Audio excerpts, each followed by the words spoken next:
It's 10 o'clock. This is Sky News at 10. Our top story. Power and President Putin as Russia's leader replaces his defence minister more than 2 years into the Ukraine war. The backdrop, his country's spiralling demand for soldiers and weapons, and Ukrainians trying to escape his military's latest surprise assault. There's also smoke up ahead, which looks like it's from a fresh strike. It's eerie. There's been cars racing past us. There's not much sign of life. And the protesters trying to escape Russia's embrace and what one called Putin's puppets on the streets of Georgia. Also tonight, the war of words over Labour's newest MP, as she denies claims she lobbied the government's most senior law officer over her ex-husband's trial. Why there was little success for Succession and no crown for The Crown at tonight's TV BAFTAs. Driving away with a royal warrant, the company's toasting the King and Queen after gaining the coveted award. And we'll take a first look at tomorrow's front pages in our press preview from 10:30.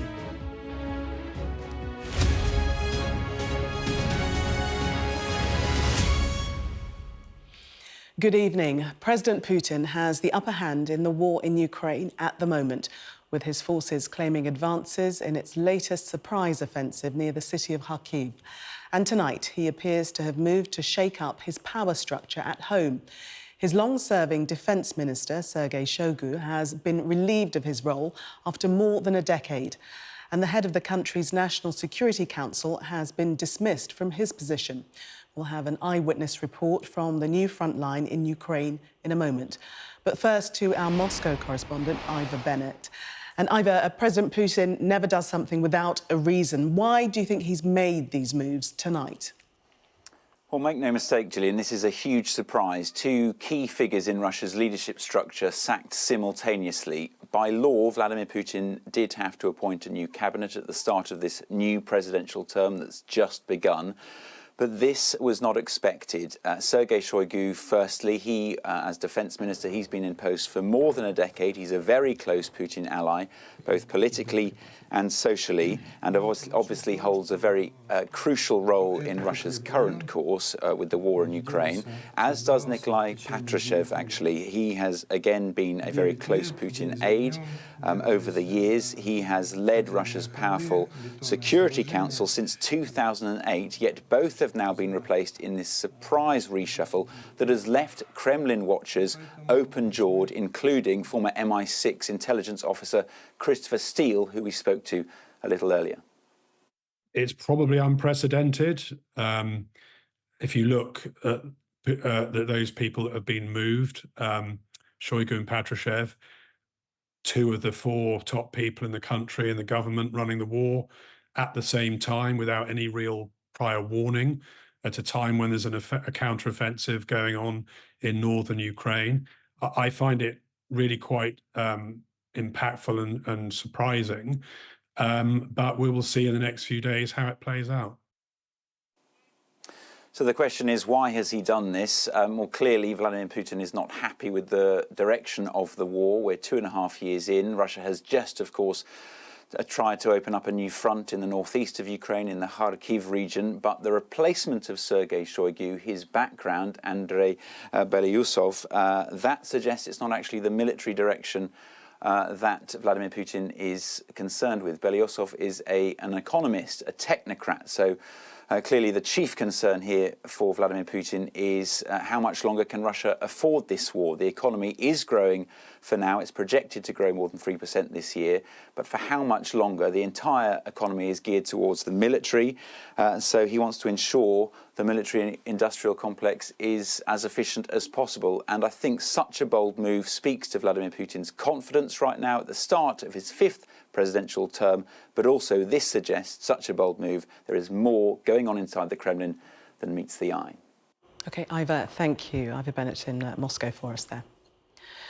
A Sky News team saw evidence of the advances being made by Russian forces near Ukraine's second city today. Kharkiv's governor told us the assault had been partly made possible by the delays in the supply of weapons by Western countries to Ukraine. Well, Russia has claimed it has taken a further 4 villages, which span 75 kilometres along Ukraine's northeast border. Ukraine says fighting continues around those villages. Those claimed advances by Russia are in addition to 5 villages it says it has already taken since it launched its assault on Friday. Military analysts estimate 2,000 Russian troops have been deployed to the front line. One of the villages, which residents fear could be in the firing line, is Rusky Tishki. Our Defence and Security Editor, Deborah Haynes, reports from there. Signs of an escalating emergency. Russia is attacking from multiple directions, but this is the quickest route to the regional capital of Kharkiv. We've seen smoke in the trees as we went past. There's also smoke up ahead, which looks like it's from a fresh strike. It's eerie. There's been cars racing past us. There's not much sign of life. It does feel very tense.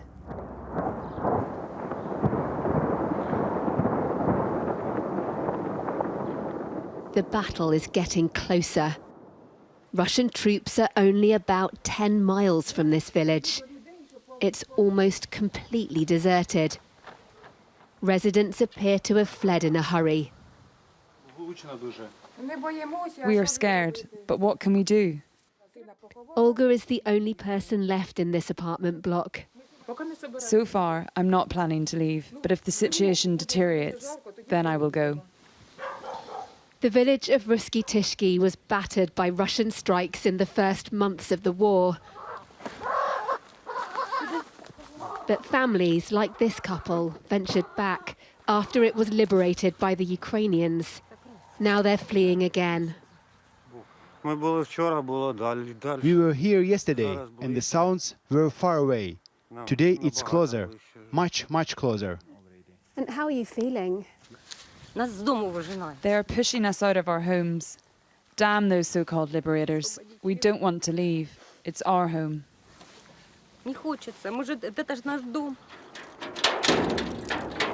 Ukraine is trying to counter the attack. But as the human misery grows, criticism is mounting about why the border wasn't better defended. Footage on social media appears to show Russian troops simply walking in unchallenged. No sign of any fortifications. Yet the Kharkiv governor says defences are strong. He blames a delay in the supply of Western weapons for leaving Ukraine exposed. We feel it, and our soldiers on the battlefield feel it. The enemy outweighs us in munitions, not in quality, but in quantity. Slim comfort for those escaping the assault. At a checkpoint on the outskirts of Kharkiv city, they monitor the movement. The police chief says Russia has captured a number of small communities on the border. How worried are you that Russian forces will try again to take Kharkiv city? Whether they can or cannot, it all depends solely on our defense forces, the armored forces, and on us. They will stop only where they are stopped. It's why this new front should not just be seen as a nightmare for Ukraine. Deborah Haynes, Sky News, Kharkiv. Russia's power has traditionally reached across the countries which used to form the Soviet Union. But protesters in one of them, Georgia, are trying to change that. They want to stop what they say is an authoritarian and Russian-inspired new law. And one of those involved has told Sky News he was beaten up by what he called Putin's puppets trying to silence him. Our international affairs editor, Dominic Waghorn, is in Tbilisi tonight. Dominic, bring us up to date.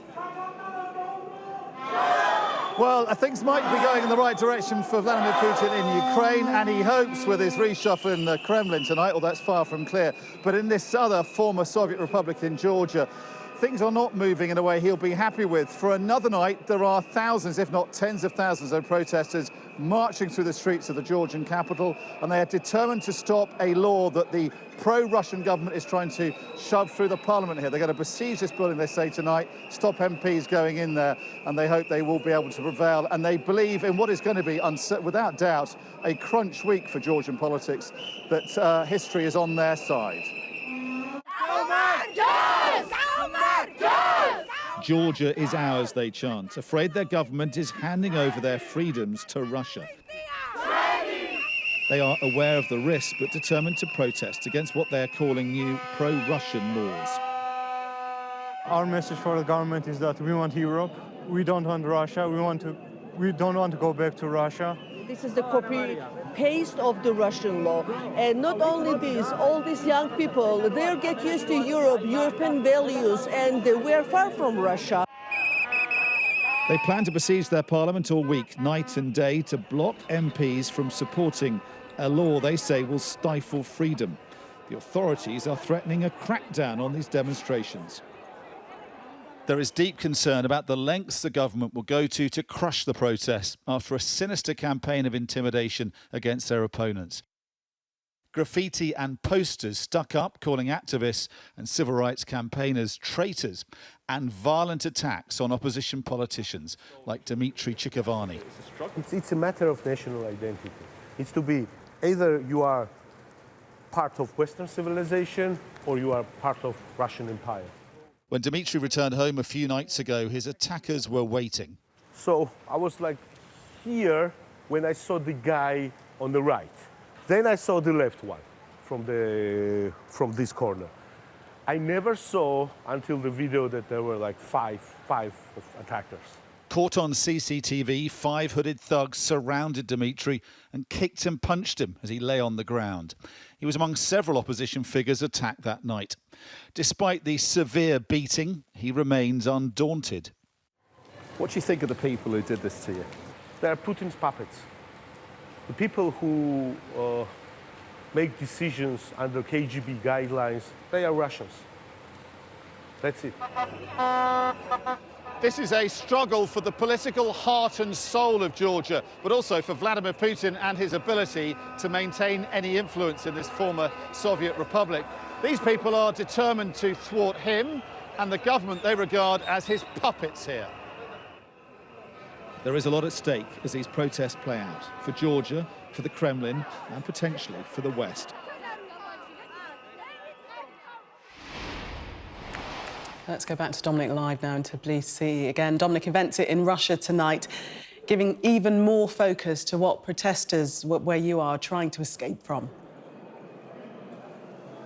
Yeah, I think so, and I think there are different ways of interpreting what's happening in Moscow at the moment. I think some people are seeing it as a sort of sign of desperation for Vladimir Putin, another throw of the dice. I think it's probably more complex than that. What he's actually managed to do is put an economist, Belousov, into the position of Minister of Defence, which sounds rather counterintuitive. But given that the economy is now being militarised and it's really a game of might and numbers, this war in Ukraine now, in terms of generating enough shells and putting enough men into the meat grinder, as it's referred to, the war in Ukraine. I think it does make some sense to put an economist in that position as the economy is more and more militarised. And Shoigu now going to a position to do with national security is also going to help Putin, because he is a wily political operator and a close friend and an ally of Putin. So it kind of makes sense for him to be moved into that position. The big question is obviously what's happened to Patrushev, who was in that position, who doesn't seem to have a job to go to. I think the problem for Putin also is that the number of reliable, loyal confidants that he has in positions he can keep reshuffling in this game of musical chairs is kind of dwindling as these men get older, and he can't trust other people to replace him. So that's a longer-term danger, I think, for Putin. But I think he will be more worried about what's happening here in Georgia. Things are moving against him and the government that these protesters regard as his puppets in Georgia. There's a real sense of momentum here, and the people here are determined to block this controversial law and make sure this former Soviet republic continues in the direction of integration to the West, to join the EU and eventually NATO one day as well. OK, Dominic, thank you. Dominic Waghorn in Tbilisi for us tonight. The Foreign Secretary, Lord Cameron, had a two-word phrase for the defection of the former Conservative MP, Natalie Elphicke, to Labour: naked opportunism. He was speaking to Sky News after the MP for Dover denied claims she'd lobbied the government's most senior law officer to help her ex-husband when he was facing sexual assault charges. Our political correspondent, Gurpreet Narwan, reports. It should have been an easy win. a Tory MP defecting to Labour. But Natalie Elphicke, who crossed the floor last week, comes with baggage. She's been accused of trying to lobby a former Tory Justice Secretary over her ex-husband's sexual assault case. Sir Robert Buckland says she asked him to request that the judiciary move the trial to a less high-profile court. Anger and confusion, but the Labour leadership is sticking by her. She said that is nonsense and is not her interpretation of the meeting. I mean, I obviously wasn't in the meeting, so I don't know. Okay. If this happened at the time, why did the Lord Chancellor not raise this issue at the time through his good offices? Sir Keir Starmer was hoping that the defection of a right-wing Conservative figure would signal that his party has broad appeal. Perhaps he had one eye on those Brexit voters who he's desperately trying to win back. But in the process, he risks alienating the people who he does have on his side. It's something that the Conservatives are fully exploiting, accusing the party of lacking in ideological coherence and basic principles. Both sides are looking for political gains, but this one is a matter of interpretation.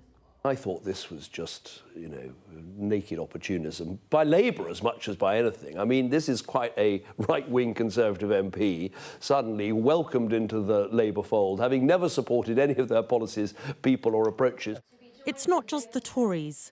There are disgruntled voices within Labour too. I think that there should always be an investigation, an independent investigation into all these sorts of claims that come forward. I think that when it's my own side, as I have proven over the year, I think it should happen in the Conservative Party.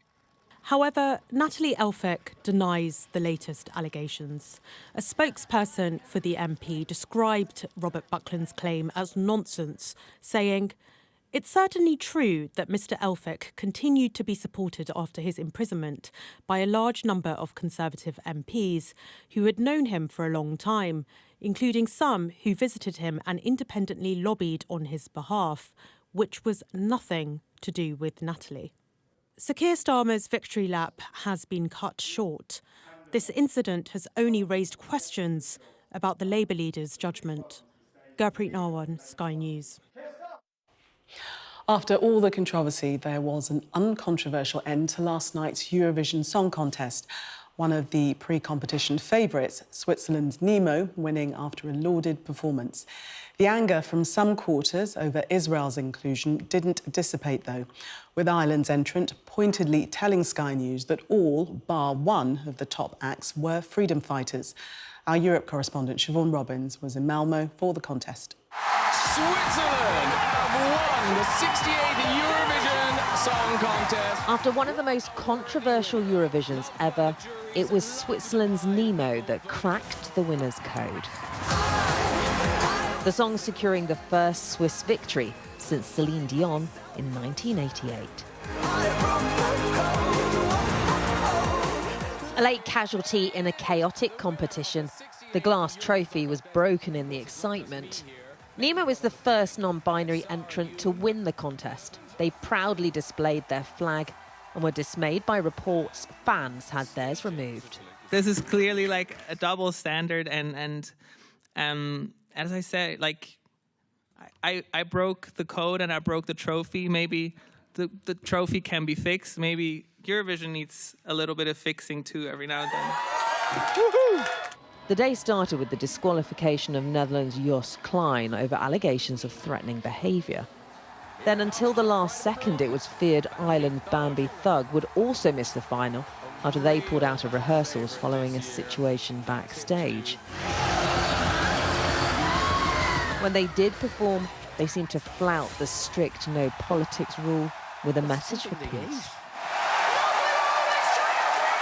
Seems like it's been total chaos. It has been chaos, but you know what? I have an incredible group of queer friends, and thankfully my favourite non-binary won the competition, and I'm so proud of us all. And the top 6 minus 1 were all freedom fighters. That a pointed reference to the participation of Israel's Eden Golan, the contest's main source of controversy. And while some of the audience booed when she took to the stage, Israel scored well in the public vote. I've been sending good vibes. I've been focusing on spreading love and spreading good energy and getting to know everyone. Yeah. So you're happy with the result? Yes, I'm over the moon about the results. The UK's Ollie Alexander didn't fare as well, getting a dreaded nil point from the public. 0 points. After one of the most divisive Eurovisions ever, organisers will be relieved that on the final night, politics didn't overshadow the pop. All the chaos and controversy didn't dampen the spectacle or the love of TV's kitschest competition. Siobhan Robbins, Sky News, Malmo.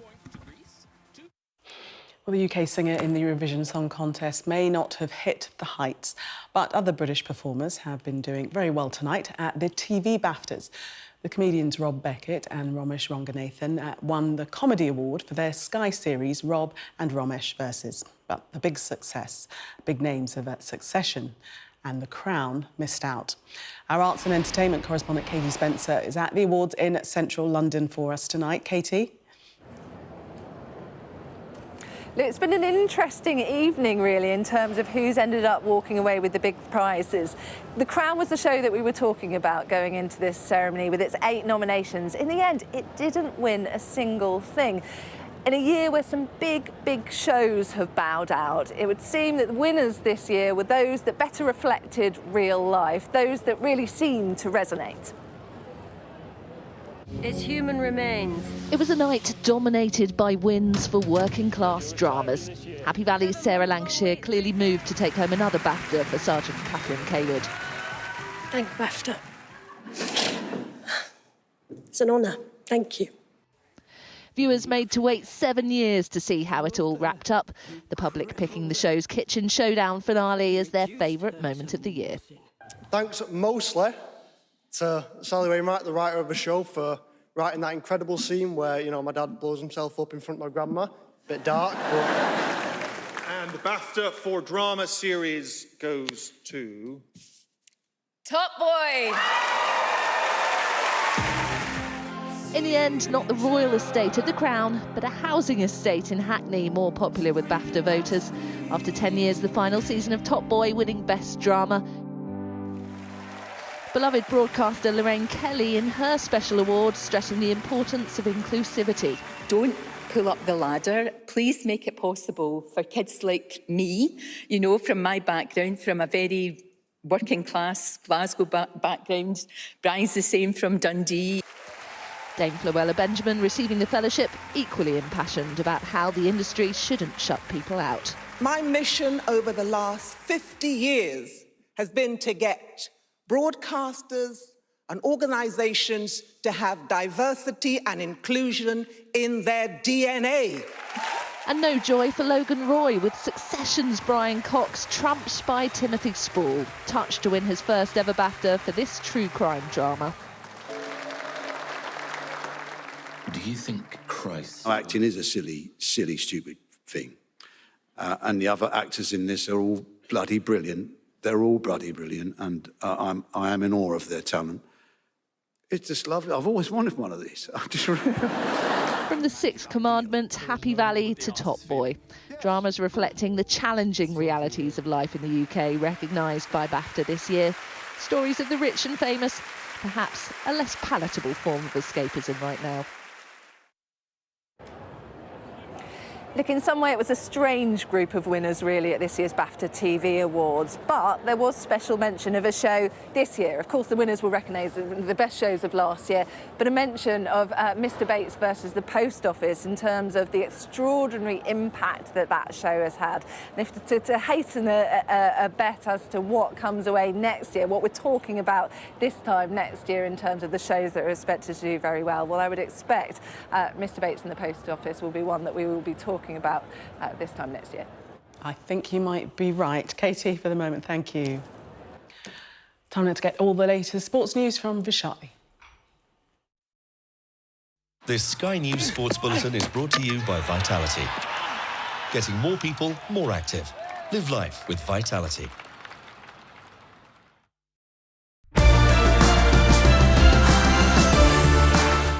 Your team at Ajax were one of the most beautiful teams to watch. The way they played football were amazing. but you said you couldn't play that style here. And it always interested me that, thinking about, because when Louis van Gaal came to Manchester United, he played a style that was, I would say, very Ajax, Barcelona style. Why could you not bring that style here? Why did you feel like you couldn't play the style in terms of the same style? Because then you have to bring in players. So then you need a budget. Recruitment. In the recruitment, you need the players with those typical assets, and you can't bring a player, say, who is here, who has a typical style of play, and I don't want to change his nature. Yeah. And so Frankie de Jong would have been allowed you more to play this style maybe if he'd have been brought in a couple of years ago. That would have been Frankie de Jong and Casemiro, and they would really be connected with each other. They will be really complementary with each other, absolutely. But that is a typical play. If you want to play the Ajax style, yeah, you need that type of player. Yeah. Just in terms of I wanted to ask you this about. I think there's something like 600 shots have gone in on the Manchester United goal, and that is the one thing that when I watch, I think I can comment on with some sort of level of understanding. Obviously I was a defender, and there's a couple of things. One is the wide players when they're defending. For me, I don't see at times them work hard enough back. You know, I think when I was a fullback, I needed my wide players to come back in and be connected to me, but also connected in midfield. And then the other one is that sometimes Casemiro becomes isolated in midfield with space either side of him. Why is that happening? Because there have been too many shots on the goal. You know that, obviously. Yes, I see the stats. It's clear, and I already we talked about the many changes in the back four. So one thing is, last season with that consistent back four, and we did the same, and we had the most clean sheets from the whole Premier League. And so if everyone is fit, they can bring it. This Sky News Sports Bulletin is brought to you by Vitality. Finally, royal warrants are more than just a crest showing the King or Queen's approval. They allow a company to earn a price premium of up to 25%, one expert told us today. So for nearly 150 brands, there is reason to celebrate after they were confirmed as being granted warrants by King Charles and Queen Camilla. Our correspondent Emma Birchley spoke to one of the companies involved. In the heart of Cornwall, a vineyard where grapes have been growing to make sparkling wine since 1989. Now Camel Valley has been granted the Royal Seal of Approval. It's a real honour to have a royal warrant from both the King and the Queen. We're just so proud, and over the years Camilla's given us a tremendous amount of support and encouragement, and so now she's the Queen and we have a royal warrant. It's just amazing. Camel Valley was first recognised by Charles in 2018 when he was the Prince of Wales. But now the vineyard can swap the feathers of his crest for one of these. The King and Queen have granted more than 140 royal warrants of appointment, as they're called, awarded to recognise suppliers of the royal household. The royal arms conveys the expectation of a certain quality, as well as kudos for the businesses allowed to display it. And they range from cheesemongers to chimney sweeps, silversmiths to ski-wear suppliers. But how much does this tiny little symbol really matter? As an avid monarchist, I think anything that King Charles puts his name to is just the seal of approval for me. Probably gives some sort of credibility, but I still look at the product and decide myself. To me, it's not relevant. I didn't even know. I thought it was part of the brand logo. Oops. Despite that, it's estimated to be worth billions to UK companies. There are many ways in which a royal warrant benefits a business. It says it's luxurious, it says it's high quality, it says it's sustainable, but above all, it allows that company to charge a price premium, which we estimate from research we've done to be between 10 and 25%. Others to be named include British clothing brand Burberry, luxury department store Fortnum & Mason and the Ritz Hotel. Aston Martin makes the list too. Charles was given one for his 21st birthday. The warrants bestowed by the late Queen are currently being reviewed, while back in Bodmin, the celebrations have already begun, with no shortage of fizz to go around. Emma Birchley, Sky News. Well, that was Sky News at 10. Coming up, we'll take a first look at tomorrow's newspapers in the press preview. Tonight, we're joined by Financial Times Associate Editor and columnist Stephen Bush and political commentator Benedict Spence. Amongst the stories, we'll be discussing this on the front of the Times, which says the UK's sick note culture is being fuelled by the obesity crisis. We'll be back with that and other stories. Do stay with us.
You're watching Sky News. In just a moment, the press preview. A first look at what's on the front pages as they arrive. But first, our top stories. President Putin has removed his long-serving Defence Minister Sergei Shoigu from his role after more than a decade. and the head of the country's National Security Council has been dismissed from his position. A Sky News team has seen evidence of the advance of Russian forces near Ukraine's second city of Kharkiv. Protesters in Georgia have surrounded the Parliament building in an attempt to stop what they say is an authoritarian and Russian-inspired new law.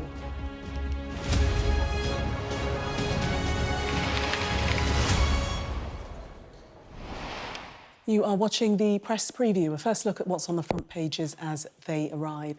In the next half hour, we'll see what's making the headlines with Financial Times Associate Editor and columnist Stephen Bush and political commentator Benedict Spence. So let's see what's on some of those front pages for you now. The Guardian claims an exclusive with the president of the TUC, telling the paper that defecting MP Natalie Elphicke is incompatible with membership of the Labour Party. The Mail previews a speech by PM Rishi Sunak saying the country is entering a dangerous and challenging era and Labour would leave us vulnerable to it. The Telegraph also leads on that speech.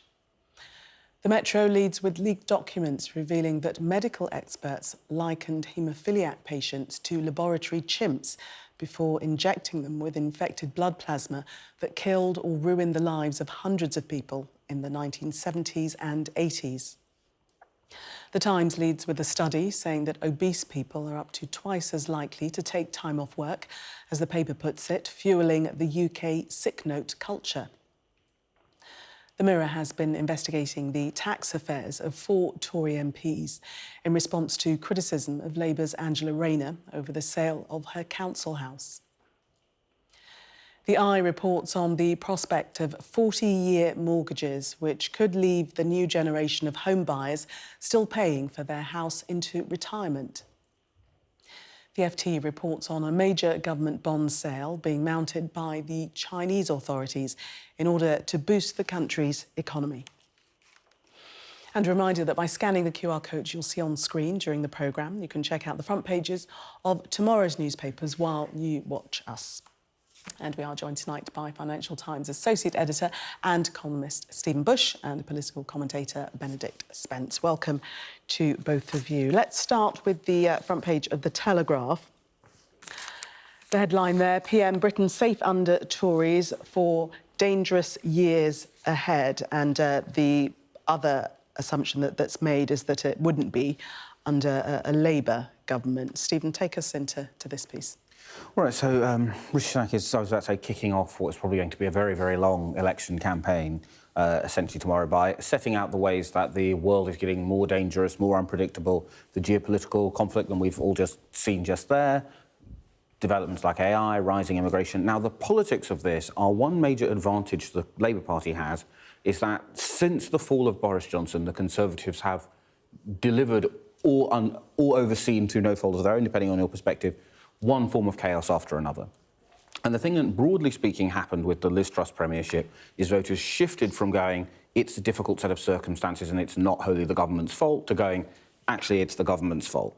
And so the thing that he's trying to do politically in this speech is sort of once again get back to that position where people go, OK, actually, it is a difficult global picture in general, rather than going, it's the fault of the Conservatives, they are the cause of all of this chaos and uncertainty. And this is actually, I think, going to be the big, big battleground of this election. The Labour Party's message will be, 14 years, are you better off? Don't forget the Liz Truss experiment. And Rishi Sunak's message will be like, don't forget that we did all of this stuff during the pandemic, I've steadied the ship, I have the plan to lead us through this chaos. Yes, and so he's going to be setting out his vision for the next 5 years and saying that every aspect of people's lives will alter with more change as we see happening. Yeah, there is a slight gamble, though, to all of this, which is, aside from the simple fact that people might not listen to it and they might look at it and go, well, that's a record, and we do actually decide that we trust Sir Keir Starmer more than we do you. And that is effectively you're sort of laying out your stall and saying, well, going back to what Stephen was saying, that actually a lot of these were sort of circumstances beyond our control. What does that say about a government that, pledges to lead a first world leading power, to say, well, all of these things happened and what on earth could we have possibly done about them? Ooh, whoops, that's not great. And for all of this length of time as well. Exactly. It's all very well pointing to different wars and different sort of global events and saying, well, we couldn't possibly have foreseen that. But perhaps justifiably people would say, well, hang on a second, you're the British government. This is supposed to be the sort of thing that you are on top of, the sort of power that wants to be able to deploy forces overseas or interfere in the politics of other countries, this is the sort of thing that we should perhaps be a little bit more prepared for. How is it that X, Y, Z, many number of things did happen on your watch? And again, actually very few of these things have happened on the watch of Rishi Sunak. It was what came before. But nonetheless, that's the argument, isn't it? It's been 14 years. One thing after another has happened. And whether or not you sit there and you go, oh, yes, well, we can completely take the rap for this, or these were entirely things beyond our control, people are still going to look at it and go, well, it did happen on your watch. I suppose the fear might be from the Labour Party that Sir Keir Starmer didn't expect to be in this position, actually. I think he still thought, well, when he took over, rather, I think he thought he had probably 2 election cycles to detoxify the Labour Party from what it had been before, and that there might still be that sort of sense of mistrust from some members of the public to think, might Labour decide to sort of slide back in one direction? Might it decide to endorse the Europhile wing a little bit too much? For instance, in certain Red Wall seats, they might go, well, that's not exactly what we want, we're maybe a little bit too fearful. But I simply think that the general sense of malaise from the Conservative brand is too overpowering for that to be too much of a worry right now. Stephen, what about this line that the Prime Minister will be echoing the warnings that we've heard from Lord Cameron of this need for the UK to adopt a harder edge for a tougher world, you know, bearing in mind where we see ourselves with Russia, with Israel and Gaza, etc.? Well, I think on the one hand, look, it is unquestionably true that we are in an era of pronounced geopolitical uncertainty, and the UK faces a very challenging backdrop, as all democracies currently do. On the other, although David Cameron's tenure as Foreign Secretary has been great for UK PLC and that he's a figure who is recognised internationally, he's increased the UK's ability to cut through at the highest levels, for many, many voters, including the people the Conservative Party very badly needs to win back, the descent into chaos begins with David Cameron's mishandling of the referendum in 2016, his resignation the morning after. So in some ways, the problem is that it's a message which has a lot in it, but when it's tied to the first Prime Minister out of 5 and the 5th out of 5, it becomes exactly as Benedict was just saying, right? It's well, isn't this an issue that the government should be on top of? You know, aren't we a mid-sized power which ought to be able to manage this stuff? There's a similarity there to the fate of Tony Blair, who sort of spent much of his sort of post-prime ministerial career sort of trying to sound the alarm on all sorts of things, trying to influence policy, and people simply aren't interested in what he has to sell, no matter how sort of sensible it might sound, how well researched, because he's perpetually going to be tied to Iraq and maybe to lesser degree the financial crisis in 2008. So it's a similar sort of situation there. You've got these 2, it must be said, still, even now, former Prime Ministers who command great respect within the party, great influence, but actually are almost completely toxic to the electorate. And that is kind of what, is sort of relying on. This is one of the things that actually people have tried to paint Sir Keir Starmer, which is that he's, sort of back to Blairism, but Blairism light. It's not really stuck, but you can see why people are doing that, because actually you tarnish people with that brush and actually they become a little bit too toxic. Stephen, take us into this next story, the front of the Eye, and this is the rise in 40-year mortgages as millions face repayments into retirement. Yeah, right. So, essentially, as everyone will know, property prices have risen an awful amount. The amount that you have to, therefore, both have but also to borrow has increased, and one market solution to this has been the rise of very long mortgages, 35, 40-year mortgages. Now, in a way, that's great because it gets people on the housing ladder, but if you are 30 and you have a 40-year mortgage, well, do the maths. Are you going to be working and being able to service the last of that mortgage age 70? Now, the hope and the calculated gamble that both borrowers and banks are taking is that as those people progress up their working life, they will be able to overpay and they will pay it off early. But there is a real risk for the United Kingdom, right? Then we're going to head to this period where you have a large group of pensioners who do not own an asset, and effectively our whole model of caring for the elderly is based on the idea that the average retired person has a house that they can then either sell or borrow against to fund their care in their final years. So this is, this is great news in some ways for getting people on the property ladder and giving them that stake in the future, but it is potentially a big, big risk too. Benedict, are there positives in the increase in 40-year mortgages? Oh, I think so. I'm very lazy, and this is going to keep me very motivated in terms of keeping working in order, because otherwise I won't have a roof over my head. So I'm trying to look at the positives. There is the other side to this, which is that the boomer generation, if you like, it's setting on quite a large pile of assets. that at some point it is going to relinquish by hook or by crook, and that will, feed back down the system. The problem is, of course, given the increase in the value of those, a lot more of them are going to be caught up in things like inheritance tax, and you can just envisage actually governments down the line are going to look to try to fund things like social care by implementing more taxes on wealth. So perhaps a little bit less of that than people might hope for will end up dropping down. So maybe people will be able to pay a bit more of their way that way, but that's a hell of a gamble to say your odds of being able to pay off or afford a house basically relies on A, your parents or grandparents having bought very favourably, and it having inflated enough so that even after the inheritance tax, you've still got quite a nice pot of cash with which to pay off your own mortgage. And for everybody else who doesn't have that, well, sorry, you're going to be working into your 70s and above. Doesn't sound like a great deal, does it? Stephen, we've only got about a minute, but I just want to get this story in on the front of The Guardian regarding Labour welcoming Natalie Elphicke. We've got the union bosses now saying that she's totally incompatible with what Labour stands for. Is this a misstep by Sir Keir Starmer? I think it potentially is a misstep. It's always a good one-day story to have an MP defecting from a party because it sends a signal to people who themselves voted that way, then it's an acceptable journey to make, and then the party in question has changed. But I think because, as it stands, there are a lot of questions that people in the Labour Party have about whether or not this is a sincere conversion or one driven by opportunism, it could well reinforce doubts people have about Keir Starmer as someone who, has been a bit devious, perhaps has said one thing and done another. So I think it really depends on how the Labour leadership handles this defection over the coming few days. Can they reassure people that she really has changed her views, or will it make the Labour Party look shady and shifty? Benedict, very quickly. I think that actually the idea of migration and illegal immigration is something that the Tories have tried to needle Labour a little bit with, suggest that they might be softer than the Tories currently are. I think to have somebody on the right of the Tory party in one of those constituencies that's most affected by this coming out and saying, actually, I trust Sir Keir Starmer more than I do Rishi Sunak, I think that'll play a lot better with the voters he needs to win over. And perhaps, some people in the Labour Party might not like it, but actually they're not so important because, well, they're all going to vote Labour anyway, aren't they? This is about winning over people in crucial seats that perhaps they might not be so sure of. OK, Benedict and Stephen, for the moment, thank you. We're going to take a break, but coming up, Russia is pushing into Kharkiv. We'll be discussing that when we come back. Do stay with us.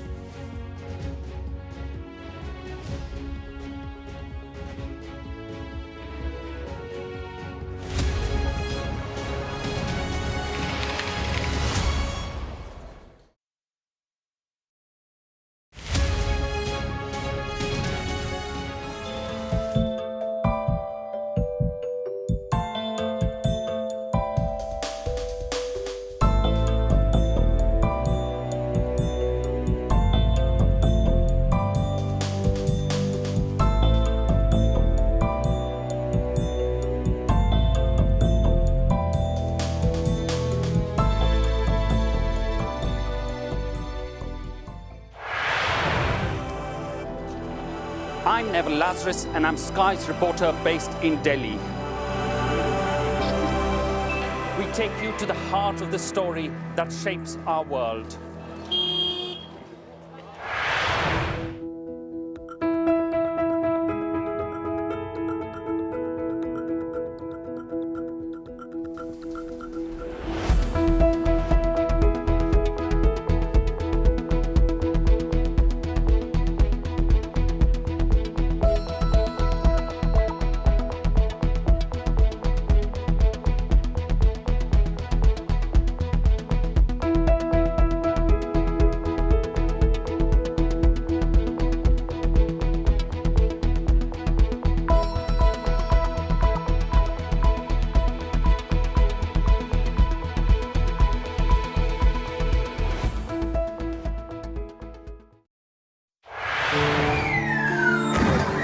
They've pushed the protesters further back here.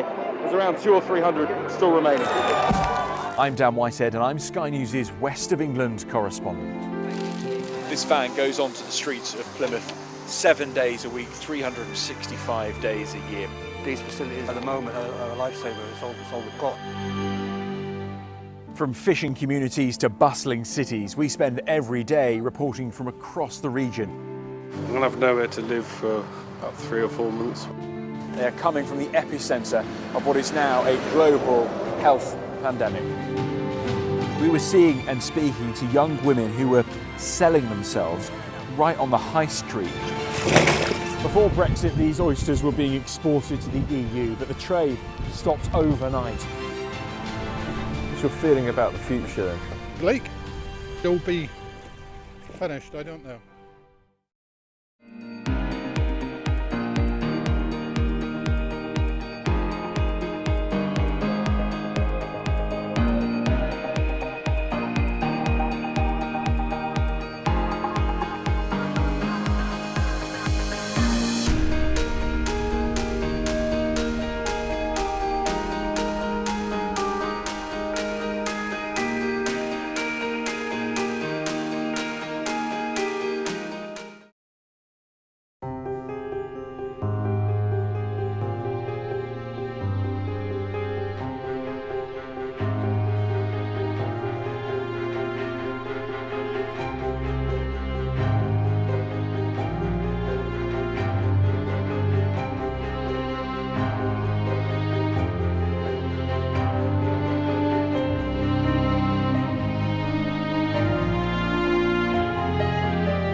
Welcome back. You are watching the press preview. Still with me, Financial Times Associate Editor and columnist Stephen Bush and political commentator Benedict Spence. Let's start this section with a look at the Times and this story off the back of a study presented at the European Congress on obesity in Venice, suggesting that the UK sick note culture is fuelled by the obesity crisis. Stephen. Yeah, well, so what the study shows is that, perhaps unsurprisingly, the heavier you are, the more likely you are to have to take time off sick, because of course we know that, you know, being above a healthy body weight leads to any number of sicknesses. Now, where the Times has put a slight topspin on this is linking this with the speech by speeches and statements by government ministers a couple of weeks ago saying we have a sick note culture in the UK. Now, it is far from clear that what drives our higher rates of obesity as a country are the culture of how we deal with benefits and sick notes, not least because we are one of the fattest countries in Europe. We also have the least generous benefits in Europe, pretty much. So it's not obvious that these two things are linked, but this is a really big problem for us as a country. Like, we have got to get healthier. Yeah, it's a big problem for people's mental health, physical health, pressures on the health service. So I think this is the kind of story which will make the government feel like they are at least talking about, not only talking about the big issues when they're talking about welfare reform, but they're also talking about it in a language that's hard for the Labour Party to ape. So, yeah, there's a lot going on with this story. Do you think there is a spurious link between the sick note culture, as they say, and the obesity crisis? Well, I don't think you can just put sick note culture down to one thing, is the thing. You have to sort of look at it in the round. Of course, the thing that's been doing the rounds for a very long time is discussions around the number of people who are off long-term sick to do with poor mental health. And I think it's not necessarily, you know, as Stephen says, there's sort of the tie-in, the idea between obesity and benefit culture and a sort of a lower socioeconomic background. I'm not entirely sure that that's the case anymore. Actually, increasingly, I think that when it comes to things like nutrition and poor nutrition and being overweight, that's as much something that affects the middle class as anything else. Partly because actually a lot of people are so time poor, especially those who are in work, actually, that they don't necessarily have the wherewithal or the resources to be able to cook a very nice wholesome meal every day. Also, often they are tired. They get home at the end of the day, and what is it they need? They need calories because they need energy because they're exhausted. So, you know, it's something that I don't think you can just sort of put down to one thing. But again, actually, I do actually believe that the bigger thing when it comes to the workforce is probably the mental health issue. I think when it comes to things like weight, that's a much more sort of a long-term thing when it comes to affecting people who are perhaps left the workforce or are leaving the workforce early, because, as Stephen says, it ends up affecting all kinds of things. The links between obesity to things like cancer or dementia, actually, they're there. They're very clear, but it affects you in the later stages of life, not when you're, you know, part of the main bulk of the workforce. Stephen, take us to the Financial Times and the photo on the front page, really talking about the Russian push in the Kharkiv region, this reinforced push towards Kharkiv. Yeah, although as we report, analysts say that this is more likely to be a feint designed to draw away Ukrainian forces rather than a renewed push on the city itself. But it really underlines that at the moment, Russia is winning this war. There are a variety of reasons for that, not least the prolonged period in which neither Europe nor the United States could get their act together on providing the necessary arms to Ukraine.